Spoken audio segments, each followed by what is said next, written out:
Zárate, ciudad emblemática, acosada por Atucha I y II, tiene sobre la ruta casi en su entrada otra amenaza, una planta de la empresa agroindustrial Monsanto. En semejante marco de altísimos niveles de desprecio por la vida y la madre tierra, se lanza en la Biblioteca Popular José Ingenieros de Zárate el 21 de julio de 2018 el MARA, el Movimiento Antinuclear de la República Argentina, hecho histórico para estos territorios porque instala un nuevo relato, un nuevo accionar que aporta un fuerte sentido de pertenencia entre vida y territorio. Entrelazando en Avia Yala, muestra en 2 programas consecutivos el enorme compromiso que hemos vivenciado en este nacimiento. Estamos aquí con Agustín Saiz, que es ingeniero de la UBA, que es parte del movimiento antinuclear Zárate Campana. Sí, bueno, hoy es un día muy importante para todos nosotros que venimos en la lucha antinuclear. Finalmente pudimos conformar un espacio asambleario que integre las luchas que se están desarrollando hoy en día en diferentes territorios de la Argentina, relacionado con lo nuclear. El espacio se llama MARA, Movimiento Antinuclear de la República Argentina, y después de mucho recorrido, de mucha historia, no de parte nuestra, sino de muchísima gente que estuvo trabajando en diferentes etapas en contra de este plan, se logra. Entonces, para nosotros, el día de hoy es una fecha casi histórica y el principio de algo que nos propusimos, que es dar de baja con el plan nuclear argentino. Y el plan nuclear argentino tiene muchas fases que van desde la obtención del uranio, la elaboración del combustible nuclear, la utilización en los reactores y la deposición de la basura radiactiva. Ese proceso, ese encadenamiento de procedimientos, está distribuido por toda la Argentina. Nosotros imaginemos que hay minería en la cordillera, en Mendoza, hubo en Córdoba, hubo en San Luis, actualmente quieren hacerla en La Rioja. La minería de uranio, que dicho sea de paso, tal vez sea la industria más contaminante del planeta, la minería de uranio a cielo abierto. Y hoy quieren poner la planta que estaba para elaboración de la torta amarilla de Oxitex, que antes estaba en Córdoba, que tuvo muchos problemas de contaminación con los vecinos del lugar, la están trasladando a Formosa.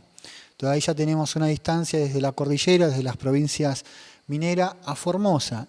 Luego, desde Formosa, ese material, combustible, iría a los reactores de embalse, a los reactores de acá de Buenos Aires, de Zárate, pero ya estamos viendo cómo el plan se despliega por todo el país. Lo que tiene que tener en claro la gente es que la minería es muy peligrosa, no tiene licencia social, hay muchísimos movimientos a lo largo de la cordillera, creo que son más de 60 asambleas de autoconvocados de vecinos que luchan contra la minería en general y dentro de ellas con la de uranio. Así que ahí ya tenemos un eslabón del plan nuclear argentino que no tiene consenso. El otro es estas etapas intermedias de transporte y elaboración de combustible que también generaron muchos problemas de contaminación, mucho riesgo.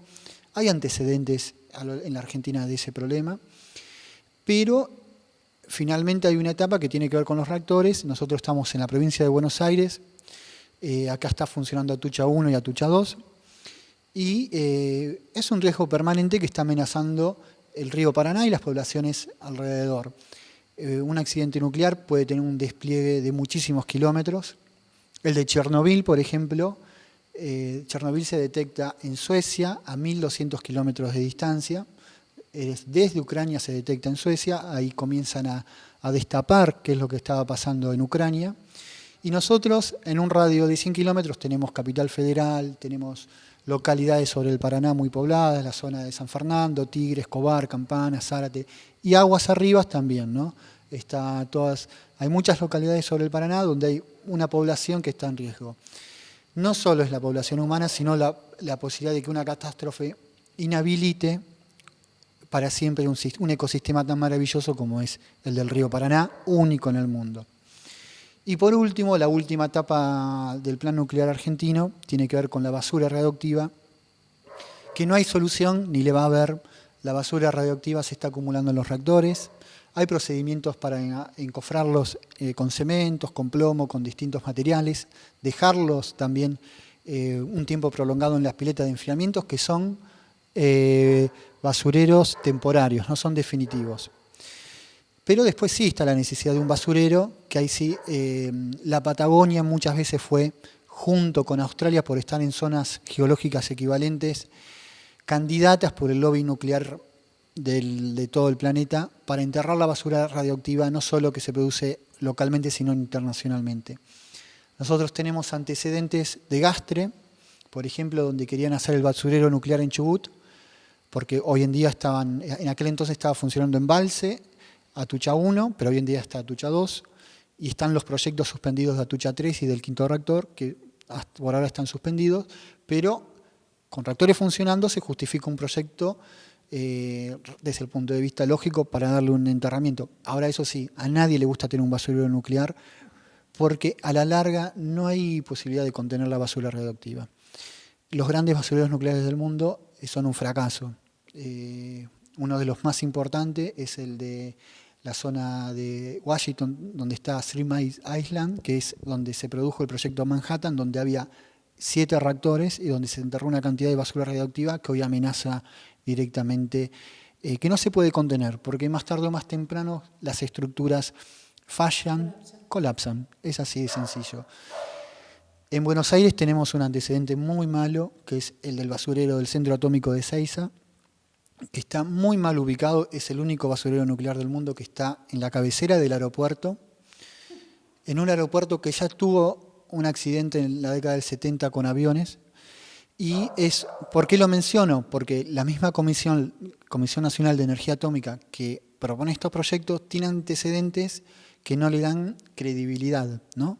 Tienen antecedentes imborrables. El basurero de Ezeiza se enterraron residuos de media y baja radioactividad, algunos fueron de Atucha, y sinceramente yo soy ingeniero, es un basurero que yo podría haber hecho con una pala, con un tacho y una pala, porque cuando vos ves las fotos están el material radioactivo puesto en tachos de lata, ¿sí? Que hoy están oxidados, un montón de basura, está demostrado que percoló, se filtró radioactividad al Puelche.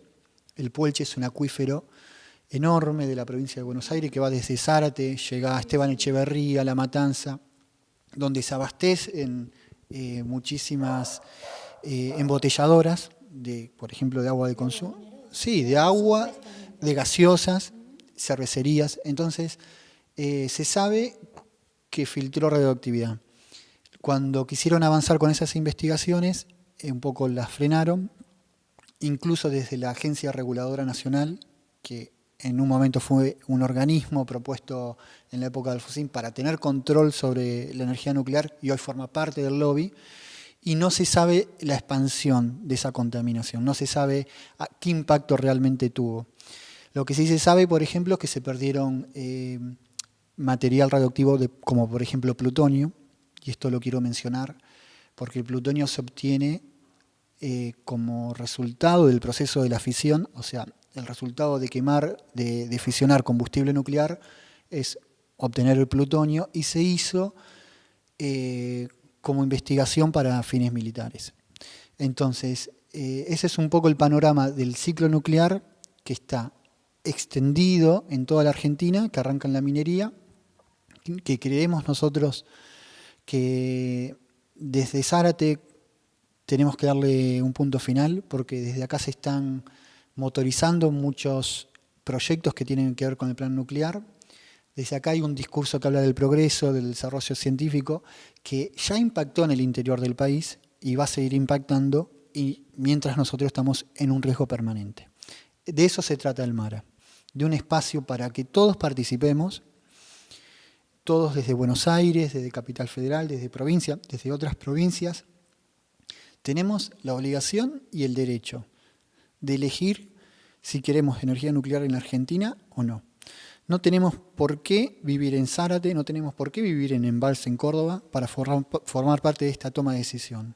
Nosotros como argentinos tenemos derecho de ser solidarios con el sufrimiento de las personas que lo están padeciendo, tener respeto por los ecosistemas, por las montañas, por los ríos, por nuestro territorio, incluso por la Patagonia, que muchos lo ven como un desierto que no sirve para nada. Esa es una mirada horrible. O sea, un paisaje no se puede evaluar si sirve o no sirve. Un paisaje tiene su belleza intrínseca y hay que respetarla. Y sobre todo hay que respetar las decisiones soberanas de los pobladores, de la gente que habita esos territorios, que lo quiere cuidar. Y bueno, de eso se trata el MARA. Para nosotros, aquí en Zárate, es muy difícil el tema nuclear, porque Zárate es una ciudad cautiva. ¿Por qué decir que es cautiva? Porque Zárate naturalizó el riesgo. Zárate naturalizó la crisis sanitaria en la que está inmersa, donde hay tasas altísimas de muchas enfermedades relacionadas con el medio ambiente. Hay que aclarar que Zárate es un polo industrial junto a Campana, pero se le suma el problema de la radioactividad, de los posibles derrames de radioactividad, que nosotros creemos que fueron varios. Y Zárate creció bajo el lobby nuclear y la propaganda nuclear, ofreciendo sueldos altísimos. Hay que aclarar, a una población muy reducida. Entre Zárate y Campana debe haber 300.000 habitantes aproximadamente. Serán 1.000, 2.000 los que pueden participar en un proyecto como Atucha. O sea, se vendió eso como un proyecto que iba a dar desarrollo. En realidad es una fracción mínima de personas de acá de la zona que trabajan en las Atuchas. Y siempre la misma extorsión que ocurre, por ejemplo, en las provincias mineras, cuando le dicen o trabajás en minería o no podés trabajar en otro lado. A esas personas que proponen eso hay que preguntarle para qué estudiaron, para qué se postulan en cargos públicos, para qué quieren tener representatividad si no tienen la inteligencia creativa de darle un verdadero progreso y un bienestar a la gente. Incluso lo que nosotros estamos reclamando desde nuestro espacio es el compromiso de los profesionales.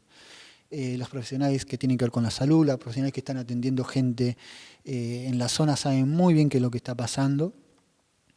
Y bueno, y un poco en Zárate se naturalizó lo que ya estamos viviendo. Pero el riesgo permanente para nosotros va a ser material radioactivo en el río Paraná, en una zona que puede llegar a ser inundable. Atucha 1 es del 74, estamos en el 2018, pasó muchísimo tiempo, pasaron gestiones, el país pasó crisis económicas muy importantes, ahora estamos viviendo una crisis muy importante y no sabemos cuándo vamos a tener la condición, la ventana histórica, política, económica, tecnológica para desactivar ese material, porque no es muy sencillo juntar más de 1.000 millones de dólares, no es muy sencillo contratar a empresas internacionales especializadas en el desmantelamiento y no es muy sencillo que un gobierno tenga interés en poner plata en algo que no da ganancia, ¿sí?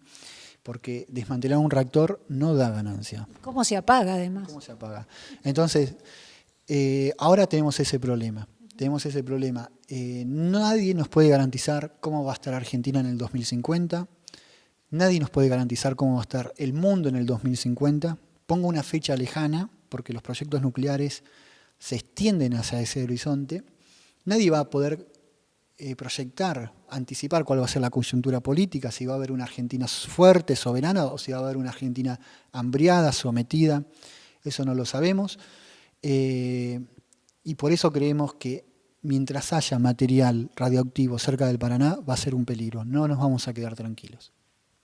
Bueno, te agradecemos muchísimo la entrevista, Agustín, y les deseamos la mayor de las suertes para este emprendimiento. Y también creemos oportuno decirlo, como lo hemos dicho en diferentes reuniones relacionadas contra el fracking, contra la megaminería a cielo abierto, contra la agroindustria, que es necesario unir todas las luchas, todas. No sé qué opinas vos. Yo estoy totalmente de acuerdo. Acá lo que está en juego creo que es la vida. Creo que tenemos que ir obligadamente a otro tipo de sociedades, reformular mucho nuestros vínculos comunitarios, profundizarlos. Eso creo que es un proceso que va a estar pendiente en Argentina, pero también en todo el mundo. La crisis energética es un aspecto, un emergente de la crisis civilizatoria del hombre, un proyecto de humanidad que se basó en la industria del petróleo, en una dinámica de guerras permanente, en países como el nuestro que sufren imposiciones económicas, cuando no pueden, imposiciones económicas cuando no pueden, mejor dicho, cuando eligen emanciparse de una manera por fuera de los intereses internacionales. Entonces yo creo que vamos obligadamente a otro tipo de sociedades en donde esto no tiene por qué ocurrir, donde esto sería una anomalía y sería algo que naturalmente causaría horror, que es tener una montaña de material radioactivo cerca de un río que no sirve para nada. Mil gracias, Agustín. A ustedes, y les agradezco particularmente por acercarse a esta Zárate. Para nosotros el compromiso del programa de ustedes es fundamental y es un ejemplo para muchos otros medios a los cuales invitamos a participar siempre. Te agradecemos, pero es nuestra obligación, porque si somos buenos ancestros, tenemos que cuidar el territorio y a las futuras generaciones.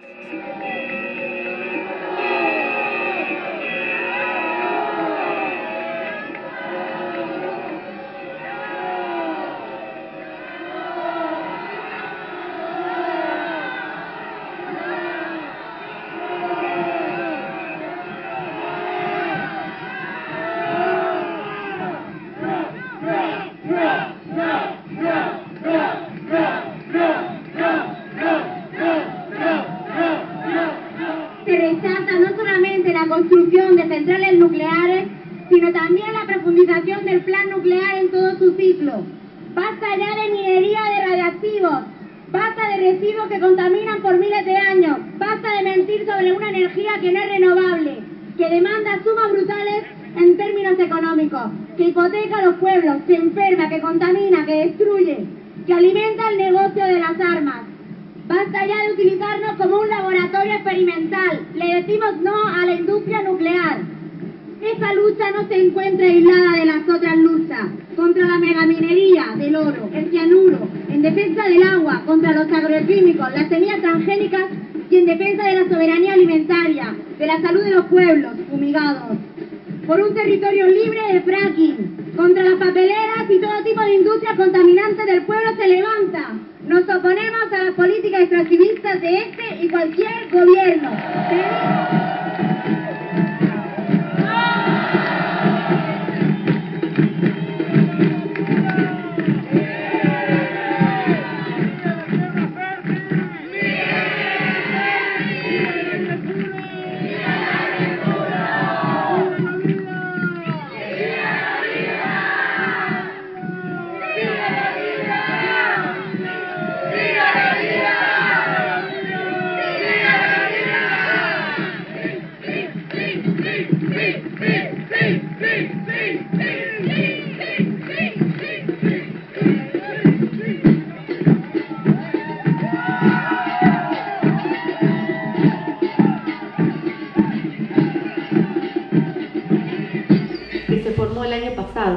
Somos muy nuevitos pero intensos, como el buen café.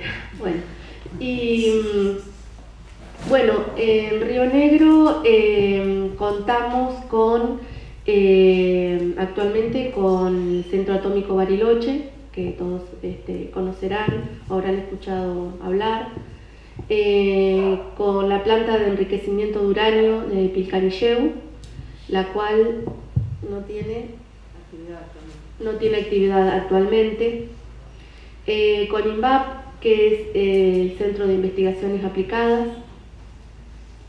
y a partir del año pasado cuando el gobernador Beretinec, que es nuestro gobernador de Río Negro, viajó con Macri, el presidente argentino, a China, trajeron la idea, la propuesta de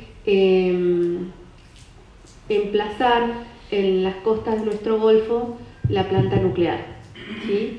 La Wallong One, que buscaban un lugar, un sitio en donde colocarlo en el golfo, en algún lugar del golfo, ya sea cerca de Viedma o entre Viedma y Puerto del Este, o lo que se quiso que era cerca de Sierra Grande. Por la planta de agua pesada de Neuquén. Y esperamos que Neuquén se comprometa con esa cuestión también. Así que ahí dijimos y nos dijimos mutuamente que íbamos a nacionalizar el conflicto. Ese fue nuestro compromiso inicial y es nuestro compromiso ahora, y por eso estamos acá con Mara. El 1 de septiembre de 2017 logramos, por la presión que ejercimos, la primera ley antinuclear del país. A pesar de ese artículo 2 que rechazamos públicamente, con esa excepción de los CAREN 25, porque son modulares y se pueden construir plantas de mayor potencia, a pesar de ese artículo 2 logramos esa ley. Estamos aquí con Fabiana Vega, integrante de la asociación MAR y vecina autoconvocada de Viedma. Es un gusto tenerte aquí en esta jornada histórica de MARA, que es el movimiento antinuclear de la República Argentina. Bueno, el gusto es mío. La verdad es que muy feliz de poder haber podido llegar hasta acá, en un lugar tan emblemático para la cuestión nuclear como es Zárate, y bueno, de poder estar con toda la gente que llegó hasta acá, ¿no? Sí, fue histórica la jornada, pero hay otro hecho histórico que nosotros también tuvimos la oportunidad de compartir en nuestro programa, cuando ustedes allá en Viedma hicieron una movilización gigantesca contra la instalación de una planta nuclear cerca de Viedma y que lograron detenerla. ¿Por qué no nos contás todo este episodio o lo que más gustes decirles a nuestros televidentes? Bueno, esa marcha que se concretó en Viedma y acompañada de movilizaciones en todo el país, implicó una organización de 2 meses, desde cuando empezamos a convocarnos, a autoconvocarnos en la Catedral de Viedma, la catedral abierta por el padre Luis García Rodríguez, un español que hace más de 20 años que está allá. Y donde nos juntamos, digamos, gente de toda clase social, de todo credo, ¿no? De toda edad, y bueno, fuimos gestando esa marcha en repudio al proyecto de instalación de una planta nuclear de potencia en la costa marítima de Río Negro. Fue muy fuerte la convocatoria y muy fuerte la inquietud de la gente para trascender todo esto que digo, ¿no? La cuestión de la edad, la cuestión de las clases sociales, la cuestión de los credos, que son a veces lo que nos divide, lo que nos separa. Y bueno, eso se hizo visible el día de la marcha, que se hizo en honor a, de algún modo, a Nagasaki, a la bomba que pusieron en Nagasaki los americanos en su momento. Y bueno, fue pacífica, se pidió que no fuera político-partidaria, que no hubiese más que emblemas que hicieran a lo nuclear y a favor de la vida. Y se le fue mostrando a la gente, porque como Viedma es capital y una ciudad administrativa, cuáles eran los lugares emblemáticamente representativos de las decisiones, de este tipo de decisiones, ¿no? La Secretaría de Medio Ambiente, el Poder Ejecutivo, el Poder Legislativo, el Poder Judicial, incluso el Departamento Provincial de Aguas, todos los lugares que tenían que ver con esta decisión, y se les fue explicando qué rol tendrían que cumplir esos organismos en situaciones como esta, ¿no? Así que, bueno, creo que quedó muy, muy fuerte en el corazón de la gente todo lo que pudo, es decir, cada uno participó como quiso, como pudo, incluso representando artísticamente algunas cuestiones. Y bueno, esa fue realmente una marcha en la que se invitó a la gente a cuidar a nuestros peques, a cuidar nuestras cosas, a cuidar los espacios públicos y a no generar ningún tipo de enfrentamiento durante la marcha, es decir, nos cuidamos mutuamente. Y así es normalmente en la asamblea, es decir, la asamblea está abierta y está abierta a todo el mundo, de toda edad, es como apta para todo público, ¿no? ¿Por qué? Porque la vida es algo que nos importa a todos y el compromiso lo tenemos que asumir todos desde el lugar que podamos, sea informándonos, sea informando a los demás, sea bueno, interviniendo desde lo que sabemos hacer con los dones que tenemos y bueno, y encontrándonos como ahora para decir, bueno, no estamos solos, hay todo un país que se compromete y que quiere lo mismo que nosotros, que quiere que se pare la cuestión nuclear, el plan nuclear que pare hasta acá y ver cómo podemos remediar aquello que no haya sido remediado, que hay varios pendientes, ¿no? Y cómo podemos corregir lo que sea corregible, pero bueno, pararlo. Yo ayer estuve en la Embajada de Japón, es algo que no compartí en el encuentro porque se hacía muy largo ya, y bueno, Japón decía que nos informaron que ya están más cerca de remediar Fukushima, cerca de la planta que fue el lugar de accidente, que todavía no terminaron de remediarlo, y cuando le preguntamos por el Pacífico, que está totalmente contaminado, no pudieron decirnos nada. Le preguntamos si la intención de ellos era cerrar las centrales nucleares, como lo hicieron saber los medios, y nos dijeron que no, que algunas centrales iban a ser cerradas, pero que otras iban a continuar, aun cuando representa, como muy parecido al caso argentino, entre el 3 y el 5% de la energía que utiliza Japón. Que todavía usan mucha energía en base a carbón y a represas hidroeléctricas. Así que bueno, de algún modo ellos, que son normalmente un país tan cuidadoso y tuvieron eso y todavía siguen pagando por esa remediación, nosotros no queremos exponernos ni a ningún accidente, a ningún evento, no queremos exponernos a más nada, ya estamos muy expuestos con los residuos nucleares que tenemos.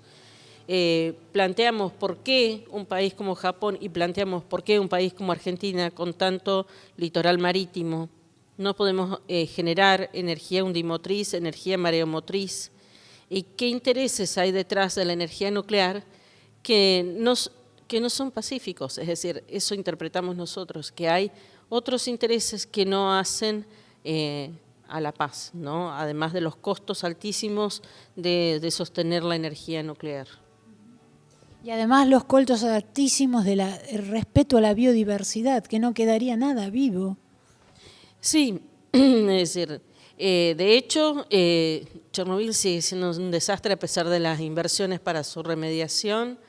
Han regresado animales totalmente mutados. Las personas nunca han podido volver a sus casas. Es decir, son ejemplos pésimos de lo que significaría un accidente nuclear. Pero ellos no evalúan, creo, el valor de nuestras vidas. Entonces pedimos a la gente, invitamos a la gente que si valoran su vida, se informen más, participen más, se acerquen y resistan, porque están defendiendo no solamente la propia vida, sino la de sus hijos, la de sus nietos, la de muchas generaciones que van a venir. Te agradecemos profundamente la entrevista y un abrazo enorme a la gente de Viedma con esa pueblada que se mandaron, que fue algo extraordinario. Bueno, muchas gracias a ustedes por el interés, por el espacio, por la calidez con la que nos recibieron aquí en Zárate. Bueno, muchas gracias, pero no somos de Zárate nosotros, somos de Temperley, Buenos Aires. Vinimos a acompañar a los de Zárate como vos, pero acompañarlos a través de un programa de televisión. Bueno, pero nos recibieron acá, estaban cuando llegamos. Gracias. Por favor. ¿Puede existir algún interés más allá del bienestar del pueblo? Hoy estamos aquí para que nos escuchen, nos oigan a su pueblo, el pueblo que nos eligió. Y una vez más le vamos a decir muy claro a ellos y a todos los representantes de nuestro país: los rionegrinos no queremos la planta nuclear, ni acá ni en ningún lugar.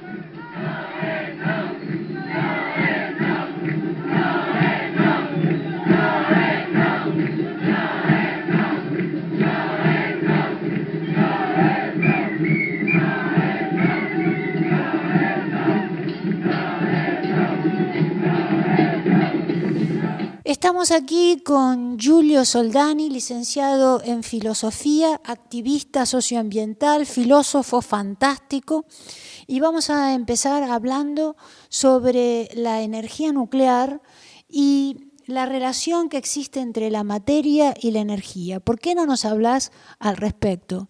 Bien, bueno, quiero decir que para mí la lucha en contra de la energía nuclear es una lucha, una de las más importantes que se dan a nivel, digamos, histórico en el siglo XX. Yo soy italiano y nací en el año 1982. Quiere decir que cuando explotó Chernobyl, tengo recuerdo de tener 4 años y recuerdo muy nítido de que mi mamá estaba embarazada de mi hermano y que de repente tuvo que dejar de comer un montón de cosas y que realmente como vi una inquietud muy fuerte que atravesaba la sociedad. Y eso fue mi primera, digamos, experiencia con energía nuclear. Entonces ya me di cuenta que era algo que tenía algunos riesgos demasiado grandes como para poder ser aceptado como una práctica común. Y después, bueno, seguí viviendo en Italia, que fue un país que empezó su carrera nuclear también y que en un momento decidió interrumpir esto por medio de un plebiscito, ¿sí? Justamente después del año de Chernobyl. Entonces como que tomamos conciencia todos los italianos, los que eran más chiquitos y los que eran más grandes. Y después pasó que también con otro gobierno de Berlusconi se quiso meter de nuevo el negocio nuclear y otra vez pasó lo que es el accidente más grave de la historia del planeta, que es Fukushima. Entonces hizo otro plebiscito y otra vez rechazamos esta energía nuclear, ¿no? Y también una imagen que tengo siempre en la cabeza son las luchas de los compañeros alemanes en contra del nuclear, ¿no? Gente que realmente se cementaba los brazos para hacer bloqueos estradales para que no pasaran los desechos nucleares que venían de Francia. Entonces, para mí el imaginario de lucha antinuclear en lo personal ya es una cosa, digamos, que tienes una especie de épica. Pero yendo después a los datos concretos, me parece que es algo que tiene una profundidad muy grande a nivel, digamos, de reflexión no solamente política, social, ecológica, sino también filosófica. En el desarrollo del pensamiento filosófico del siglo XX tenemos muchas cosas desarrolladas, muchas ideas y conceptos alrededor de la bomba atómica, ¿no? Por ejemplo, pienso en los libros de Karl Jaspers, también en Günther Anders, que es otro autor alemán, que bueno, se reflexiona mucho sobre el tema, digamos, de la técnica, directamente con la idea del nuclear, ¿no? Sin embargo, después de la Segunda Guerra Mundial se logra desarrollar un concepto que se llama Átomo por la Paz, con una conferencia en Ginebra, en la década del 50, y ahí todos se quedan más seguros que la carrera nuclear no va a ser solamente una carrera armamentista, sino más bien que haya, digamos, una idea de nuclear para la paz, para el desarrollo, ¿no? Y ahí que entra el nuclear un poco en la Argentina, con esa idea, junta con el proyecto de Perón de traer a Richter, que era un físico nazi, austríaco, y ahí empieza todo el desarrollo del proyecto del Plan Nuclear Argentino, la fundación de la Comisión Nacional de Energía Atómica, ¿no? Y un poco el reto de que hubiese sido posible entregar energía a las familias como fueran botellas de leche, así se decía, ¿no? Y hay mucha gente que todavía sigue creyendo en eso, ¿no? En el 2018, entonces pasaron 70 años y por un lado, digamos, no se actualizó el imaginario colectivo sobre ese tipo de producción de energía.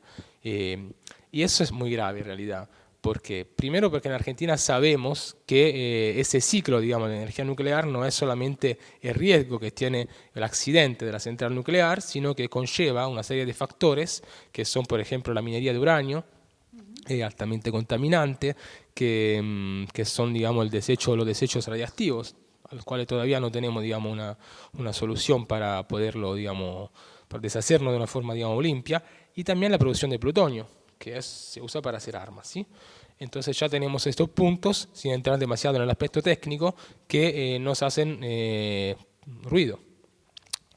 Entonces, lo que yo miré siempre y me sorprendí un poco era cómo en realidad este tema del nuclear, que en muchos países del mundo, la mayoría de los países que tienen un desarrollo nuclear fuerte, provoca reacciones fuertes, aún también en Francia, que es un país muy nuclearista, pero también hay muchas reacciones sobre esto. Y acá en la Argentina, cuando vine de Italia, hace casi 10 años, yo miraba y me quedaba bastante así, no sé, raro, viendo que todas las publicaciones que eran sobre nuclear eran todas publicaciones a favor del nuclear, publicaciones nuclearistas que asociaban la idea de desarrollo a la idea del desarrollo nuclear. Y bueno, entonces después algún día, justamente cuando ya había empezado mi lucha para la defensa del agua, cuando vivía en Neuquén, ahí me empecé a encontrar con Agustín y Paola y otros compañeros acá del Movimiento Antinuclear de Zárate. Lo conocí personalmente a Javier Rodríguez Pardo, que fue una persona muy importante para mí, a Pablo Lada.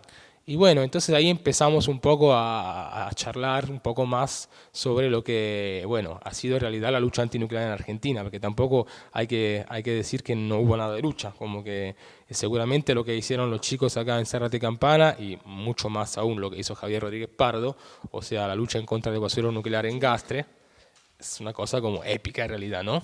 Yo la verdad que con Javier tengo un vínculo muy fuerte. Bueno, para mí lo tengo todavía, a pesar de que pasó otro plan, digamos, de esta vida, ¿no? Y bueno, entonces ahí para mí está esta idea del nuclear. ¿El nuclear qué hace? Bueno, separa, como muchos otros procesos, pero a diferencia de los demás procesos de una forma mucho más profunda, separa la energía de la materia. Que para mí es un poco el paradigma, digamos, de este mundo occidental, de la civilización así llamada occidental, que ha llevado hacia la conexión entre técnica, información y economía, ha producido un poco el mundo en el que estamos, que es un mundo que tiene los años contados. Ya si seguimos viviendo así, ya no vamos a poder vivir mucho más en este planeta, que va a ser el único en el cual podemos vivir. Yo estoy ultra convencido de esto. No. Y entonces, bueno, esa idea justamente me parece que es una idea de separación que se refleja no solamente en el aspecto técnico, en el aspecto económico, en el aspecto, digamos, de la información, sino en la misma mentalidad y en la misma socialidad de este mundo, que es cada vez más occidental. Porque también ahora que tenemos a China como superpotencia, también China está un poco se está verando lo que dijo un gran intelectual francés, Georges Bataille, en 1952, que dijo que el máximo del capitalismo se hubiese dado en los países comunistas. Entonces hoy estamos como viendo como la profecía de Bataille del 1950, más o menos, casi el mismo año de la conferencia de Ginebra sobre los átomos de paz, tenía su razón, ¿no? Obviamente estamos hablando de comunismo de Estado, ¿sí? Bien, entonces de esta reflexión yo puedo decir que traté un poco de sacar uno de los temas que más me interesa de mi investigación filosófica, que es el tema de la corporeidad, ¿no? El tema del cuerpo, de que hoy tanto se habla.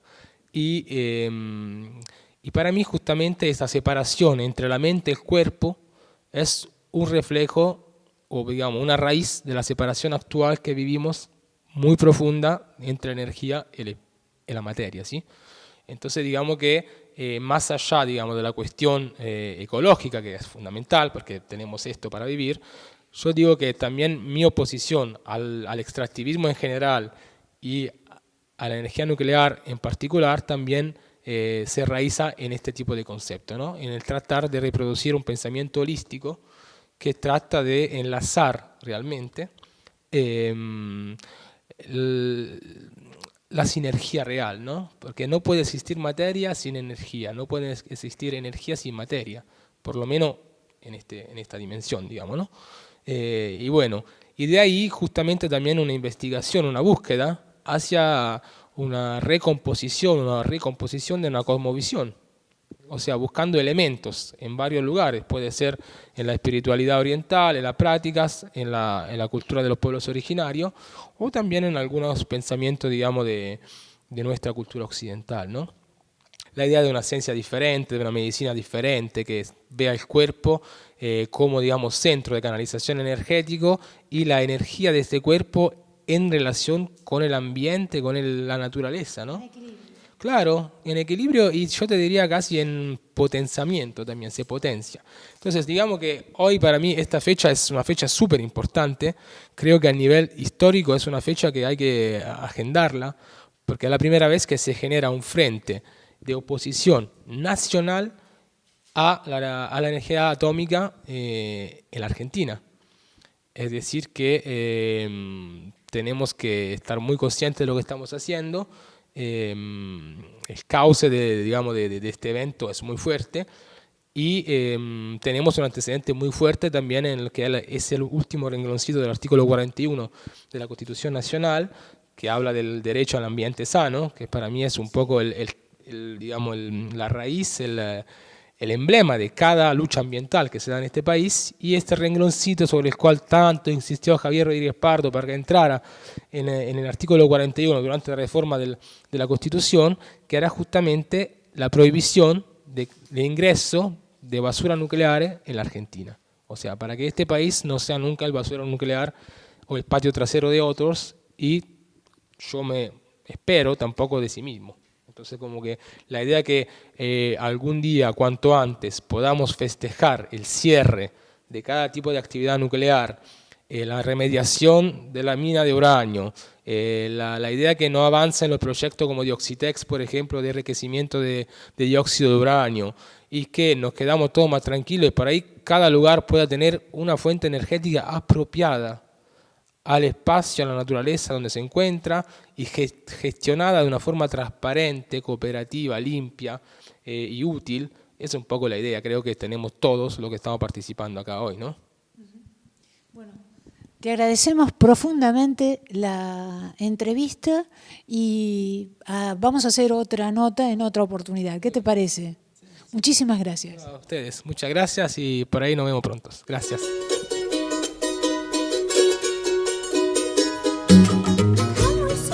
Ambiental es un proceso especial. El juez ambiental no es como cualquier otro juez que tiene que ser imparcial. El juez ambiental, de acuerdo a la Ley General del Ambiente, es un juez que como ciudadano también tiene interés y deber, obligación de cuidar el ambiente, ¿sí? Así que tiene que actuar de oficio. Bueno, no hicieron la vida imposible, no sancionaron, pero ahí estamos. Esperamos sentencia y vamos a seguir también con el proceso contra la planta de uranio. No tenemos la más mínima esperanza. Nuestro gobernador hace 22 años que gobierna, Gildo Infran. Me preguntaban algunos, ¿quién es el gobernador? Bueno, es Gildo Infran. Yo estaba embarazada de mi hija menor cuando él asumió, 22 años y medio, no conoce de leyes, de nada, qué son los tratados, ni qué leyes, nada, no le importa nada, él es veterinario. Es muy difícil la lucha. Pero bueno, ahí estamos. Y Raúl Montenegro nos ayudó desde el principio muchísimo, nos dijo que trabajáramos con Paraguay, así lo hicimos, el Paraguay también, los paraguayos, no así los gobiernos, no siempre los gobiernos, pero bueno, lo que dicen los tratados que rigen en estos temas es que hay que consultar a la gente, a la población que eventualmente va a sufrir las consecuencias, ¿no es cierto? No a los gobiernos que van y vienen. Los paraguayos no quieren energía ambiental, energía nuclear ni uranio, tampoco el Uruguay es un país no uranífero, y varios de los lugares y provincias por los que pasaría el insumo para la planta y luego el producto, son provincias o municipios que se han declarado no nucleares por donde no podrían pasar ni el insumo, ni la torta amarilla, ni el dióxido de uranio, por ser radiactivos, pero tampoco fueron consultados, o sea, se ha violado todo. Pero bueno, ahí está la planta, ahora por suerte, porque no hay dinero nomás parada, pero bueno, por eso es que estamos acá también apoyándolos a ustedes, todo tiene que ver con todo. Y bueno, también tenemos la confluencia de la problemática minera por un lado y la problemática nuclear por el otro. Yo no sé, ¿saben dónde queda San Rafael, Mendoza? Sur de la provincia de Mendoza, producción de uvas, olivos, frutales, bastante turismo y bastante uranio también. Es una de las principales vetas de uranio del mundo. Ahí funcionó una mina de uranio que se llama Sierra Pintada durante la década del 70 hasta mediados de los 90, donde deja de funcionar por una cuestión económica, no porque se haya agotado. Era más barato comprar el uranio afuera que producirlo. Entonces se cierra la mina, queda en estado de semiabandono, y a partir del 2003-2004 se le da un nuevo empuje al plan nuclear, del que hablamos, y a partir de ese empuje, bueno, la idea del plan nuclear es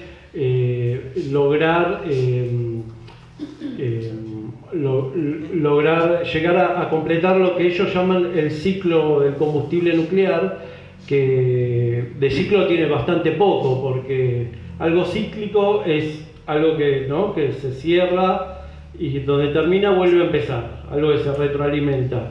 La energía nuclear no es un ciclo, ni mucho menos, es, para llevarle una imagen, quizás más una cadena, ¿no?, donde, por ejemplo...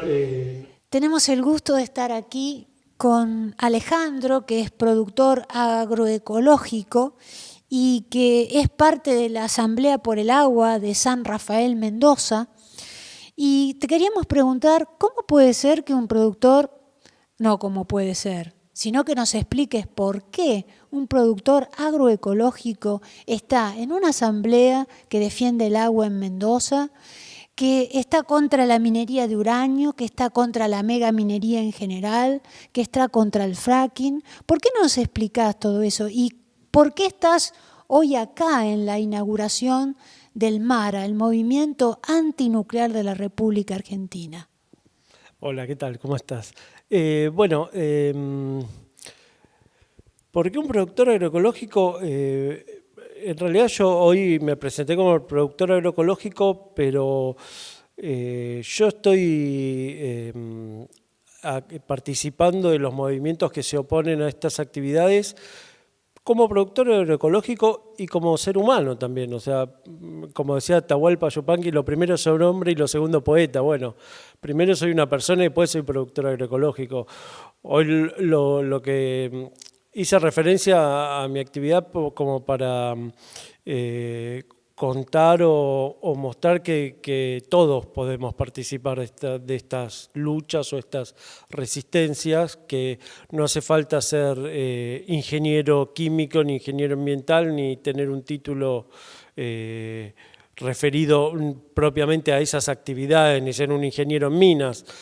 Soy productor agroecológico, utilizo el agua para regar los cultivos y soy un usuario del agua, y el agua no es de nadie y es de todos, digamos, ¿no? O sea, y bueno, es la defensa puntualmente en la zona de Mendoza donde realicé mi actividad. El agua con la que se riegan los cultivos baja de la cordillera, se encauza en canales y llega a las fincas a través de ese sistema de conducción por canales. Todas estas actividades se realizan justamente en las nacientes de las aguas. Claro, la minería, el fracking, todo eso se realizan en las cuencas hídricas. La preocupación inicial tal vez surge por, sí, va a afectar mi actividad como productor, porque si se contamina el agua me afecta la actividad, pero o sea, básicamente lo que me afecta es la vida y la vida de todos, no la mía. El agua es común a todos, pues el que no la usa para regar, la usa para tomar, para bañarse, para un montón de cosas que bueno, que si el agua viene contaminada van a desaparecer o nos vamos a enfermar todos, no solo yo. Básicamente es eso, mi participación es como ciudadano, digamos, que sea productor. Fue una manera de expresar que cualquiera está en situación de opinar, de presentar su parecer y que todos estamos autorizados a decir que no a ciertas actividades que nos parecen que pueden afectar, en este caso el agua o el aire también, por la minería, sobre todo la de uranio, afecta mucho también lo que es el aire, en la parte que son las voladuras de la montaña, se esparcen partículas, hasta partículas muy delgadas, muy pequeñas, que viajan muchos kilómetros con el viento, y por más que uno pueda decir, bueno, está a varios kilómetros, pero pueden afectar a zonas a muchos kilómetros de distancia. Hay casos en muchos lados, pero yo conozco particularmente en una comunidad en Tucumán que está afectada por una mina que se llama La Lumbrera, que está en Catamarca, a 100 kilómetros, y de las voladuras viaja un polvillo como que lleva metales pesados, materiales que si bien son naturales porque están en la roca madre, pero esa roca al ser dinamitada expone todos esos materiales que están en la tierra, los expone al viento, al aire, de una manera artificial, donde el medio ambiente no está preparado para absorberlos nuevamente, entonces los vuelca a un medio ambiente y termina provocando problemas muy graves en las personas, en los cultivos, en los animales. Entonces, las vías de contaminación no es solo el agua la que está en riesgo, pero bueno, el agua es bastante básico, ¿no? O sea, si te contaminaron el agua ya está. ¿Y por qué específicamente estás aquí hoy en el MARA, en la inauguración de este movimiento antinuclear de la República Argentina? La historia en San Rafael con el tema de la minería es con minería de uranio. O sea, es como dije hace un ratito, es el primer eslabón de la cadena nuclear, digamos, ¿no? Y eso me parece re importante, unir las diferentes situaciones que hay dentro de la industria nuclear con otras comunidades que están padeciéndola con diferentes partes de esa cadena, ¿no? Nosotros la padecemos con lo que es la minería, que por suerte, bueno, se pudo frenar, pero bueno, igual es todo un tema. Acá en Zárate la están padeciendo con las centrales nucleares, en otros lugares la padecen con las fábricas de procesamiento del combustible, y bueno, y me parece importante juntarse, siempre, desde que empecé a trabajar en las asambleas, siempre para mí fue muy importante articular las acciones con otras agrupaciones, con otros espacios, porque las otras experiencias también te hacen crecer, quizás la tuya propia le ayuda a otro, es muy enriquecedora. Y bueno, lo del MARA es súper interesante porque es una vista integral de la problemática nuclear. Lo hacemos también en la minería,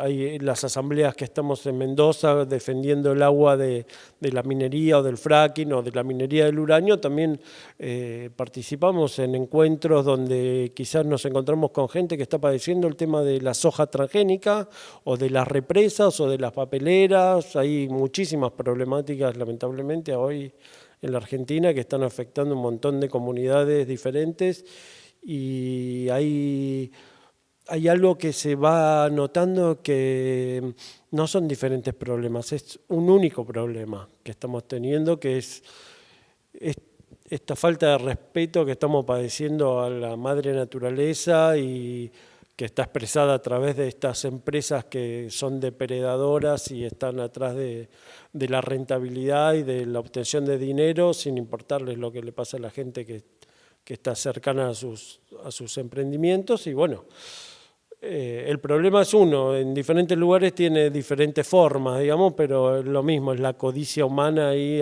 como de lugar. Y bueno, me parece que es importante juntarse y sumar, y la unión hace la fuerza, ¿no? Precisamente ese es el objetivo de nuestro colectivo, Entrelazando en Avia Yala. Lo que hacemos es eso, unir todas las luchas. Por eso nos encanta esto que estás diciendo en este momento, porque nosotros estamos bregando desde hace muchos años en buscar la unidad de todas las luchas. Claro, hay que tejer las redes, tal cual, seguro. Nosotros también con el tema nuclear hace muchos años que estamos desde nuestra asamblea u otros espacios que integramos también tratando de conectarnos con los otros actores de la cadena esta nuclear y bueno, fueron muchos años que hubo ciertos encuentros, pero después se van también diluyendo, las distancias en Argentina son muy grandes, estamos todos a miles de kilómetros. Todas estas luchas no están subvencionadas por ningún organismo, o sea, cada uno está poniendo de su patrimonio personal y dejando de lado otras actividades, inclusive hasta de ocio, ¿no? De recreación. Cada uno de nosotros podríamos estar disfrutando con amigos, con la familia, qué sé yo, y bueno, le sacamos el tiempo a esas cosas o a los trabajos o para participar de estos encuentros, pero que es... Por eso creo que no nos van a ganar, porque a nosotros no nos paga nadie. Exactamente. Entonces, bueno, creo que sí, que es importante tejer esas redes, es bastante fundamental porque enfrente tenemos organizaciones muy poderosas y si no nos juntamos nos pasan por arriba. Bueno, Alejandro, te agradecemos profundamente la nota y mandamos un abrazo enorme a toda la gente de Mendoza y a todas las asambleas y vecinos autoconvocados que realmente están haciendo historia. Muchísimas gracias. No, bueno, gracias a ustedes y bueno, viene un abrazo de Mendoza para acá también. Dale, gracias. No, gracias a ustedes. Esta es una animación del artista japonés Isao Hashimoto. Es cada explosión nuclear en la Tierra desde la primera en Nuevo México en 1945.